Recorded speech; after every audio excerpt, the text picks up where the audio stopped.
Fala, galerinha, a gente tá aqui hoje com você, Você esqueceu meu nome? Chris. Isso. Sabe falar seu nome? Não.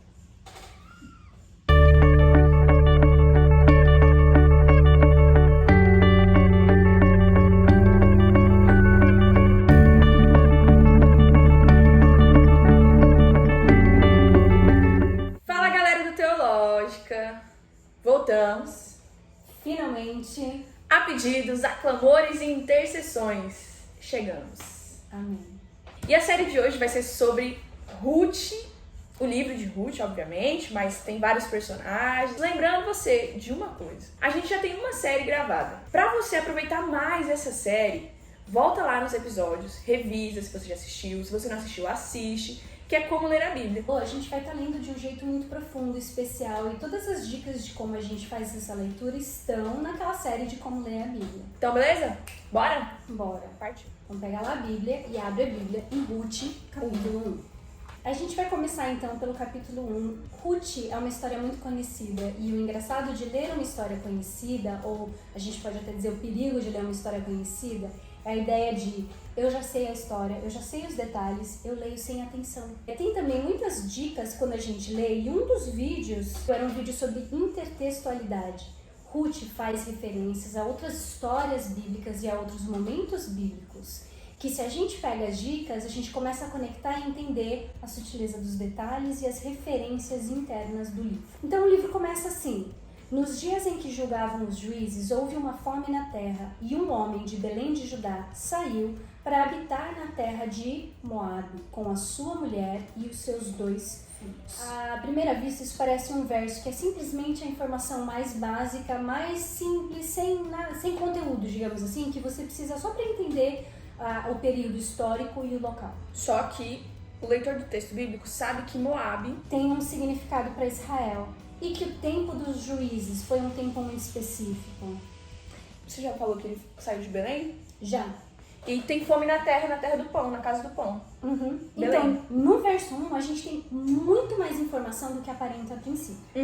Vamos começar do começo. O período dos juízes. Como é que eram os dias dos juízes? E como é que era esse período histórico dentro de Israel? Quando a gente lembra do que está escrito no livro de Juízes, a gente percebe que era um momento de caos. Tem um ciclo que acontece. O povo se afasta de Deus, sofrem as consequências, clamam a Deus e Deus os liberta.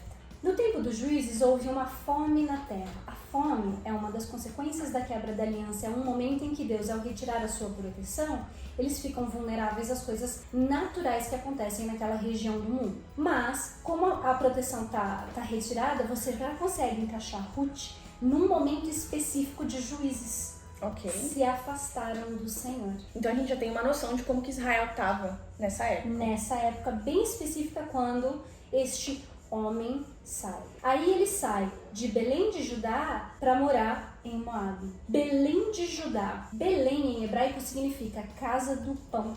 E aí você vê que a história está começando num tom muito ruim. É o período dos juízes, que já é um período caótico.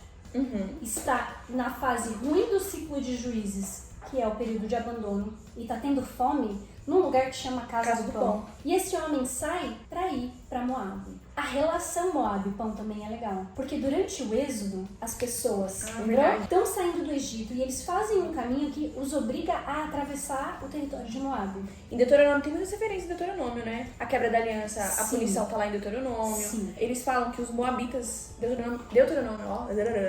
Deuteronômio fala que o povo de Moab não ia poder fazer parte de Israel durante 10 gerações porque eles negaram pão para Olha Israel. que legal. Pão, Moabe. Casa do Pão, fome. E Moisés tinha dito, a gente quer comprar o seu pão. E eles negaram, e aí Deus falou assim, não vão fazer parte durante 10 gerações. Exatamente. Esse momento em que há essa troca entre Moisés e o povo de Moabe é durante o êxodo, então antes do período de juízes. Então você está dentro do período de juízes com uma referência ao período anterior, que é o período de Moisés e do êxodo. Todo o movimento do êxodo é para entrar na Terra Prometida. O que esse homem está fazendo? Saindo Saindo da Terra Prometida. Cara, o livro começa e tá tudo errado. A gente vê o livro de Ruth como se fosse um livro fofinho. Não sei se essa é a melhor palavra. Acho uma palavra, Carol.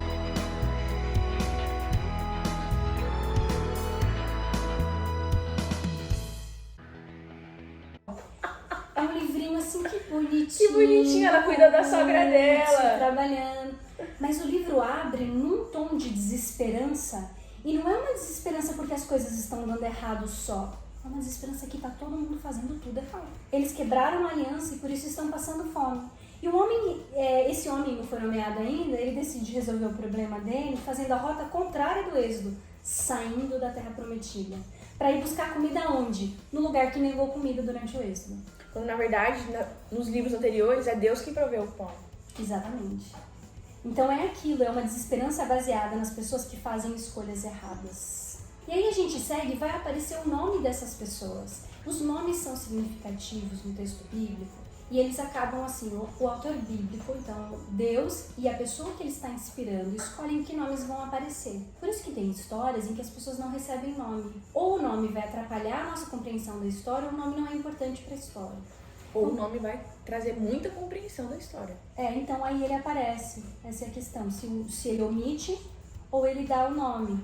Os nomes são Elimelec, Naomi, Mahlon e Quilion. Elimelec significa meu Deus é rei. E aí a gente vê outra referência ao período dos juízes, onde a palavra rei aparece até bastante para um livro que não tem rei. E como que ela aparece? Tem uma frase que é assim: no período dos juízes não havia rei em Israel e as pessoas faziam como queriam. Ou naquela época não havia rei em Israel e cada um fazia o que era bom para si mesmo. Ou seja, uma atitude egoísta de aproveitamento da situação para mim. Agora a gente encaixa nesse período em que está todo mundo fazendo o que é melhor para si mesmo, em que não tem rei em Israel. E um homem que chama meu Deus é rei está indo embora. As pessoas estão mesmo fazendo tudo errado.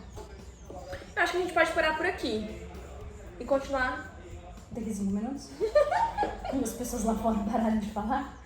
E aí, pessoal? Tá tendo a fome, não tem rei, faz alusão ao livro de Juízes. E aí, Christian? Então, esse homem que chama meu Deus é rei tá indo embora. Você fica triste, você tá vendo realmente todo mundo fazendo as coisas erradas. Noemi é a única que tem um nome positivo.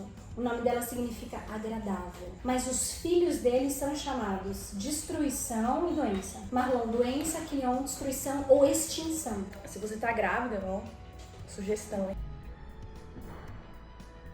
Os nomes bíblicos têm significado sim, e é difícil as pessoas entenderem a possibilidade de colocar um nome negativo no seu filho.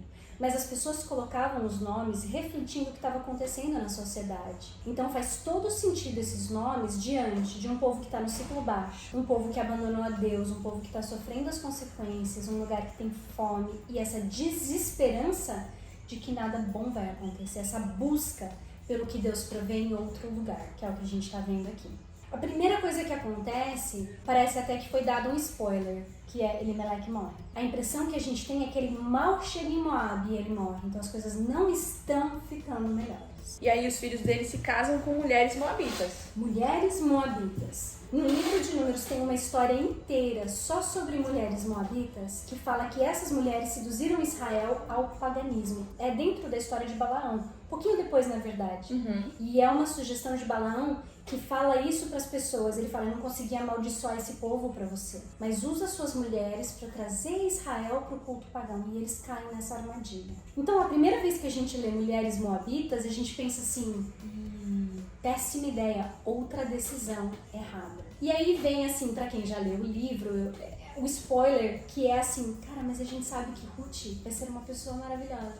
Então Deus pega uma situação também que a gente espera e inverte completamente, mostrando que para tudo tem uma exceção. Então ele vai inverter o papel da mulher moabita em Ruth, e Ruth deixa de ser a sedutora para o mal e ela se vira para o bem. É uma exceção que mostra que o bem pode vir quando guiado pelo nome de Deus. Depois disso, os dois filhos também morrem e a gente parece que tá assim, desde o momento em que o livro começou, descendo. Um tom triste. Exatamente. Então a gente tá assim, num desânimo, né? E aí há uma virada no verso 6. Quando a gente lê o verso 6, diz assim: então se dispôs ela, e aqui é Noemi, com as suas noras e voltou da terra de Moabe, porque nesta ouviu que o Senhor se lembrara do seu povo, dando-lhe pão. São muitas palavras igual tinha no começo, só que tá tudo invertido. Tinha fome no começo, Deus deu pão. Eles saíram de Belém para ir para Moab, eles saem de Moab para ir para Belém. Então você percebe que há uma virada e que a história vai mudar.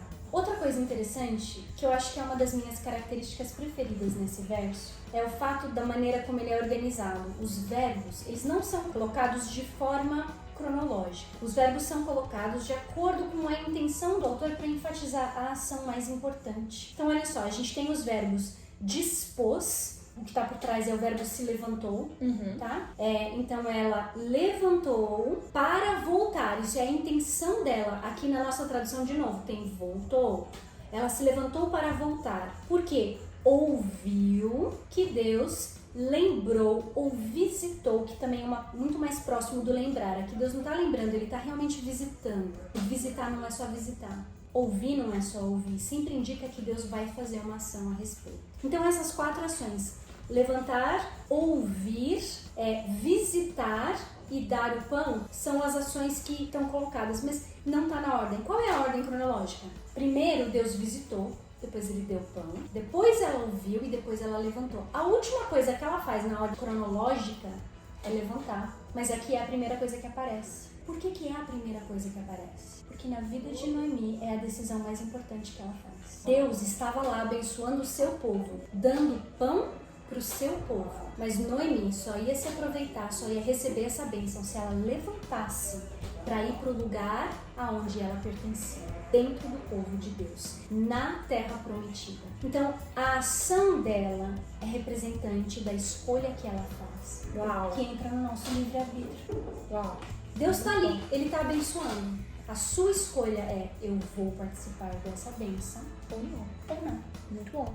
E por isso é colocado em primeiro lugar. Porque o que faz diferença dela não é Deus abençoar, Ele já está abençoando. É ela querer e escolher participar dessa bênção. Ela vira a vida dela ao escolher seguir a Deus. Top. Então a gente fica por aqui hoje. Continuamos no próximo vídeo. Vem com a gente que a gente vai terminar essa série. Um dia. Tchau, galera. Eu não vou deixar um dia, não. Vai terminar, tá? Eu prometo. Tchau, pessoal. A gente pode tirar umas fotos depois. Você tá ligado? Porque não adianta fazer aquela que você não tá ligado.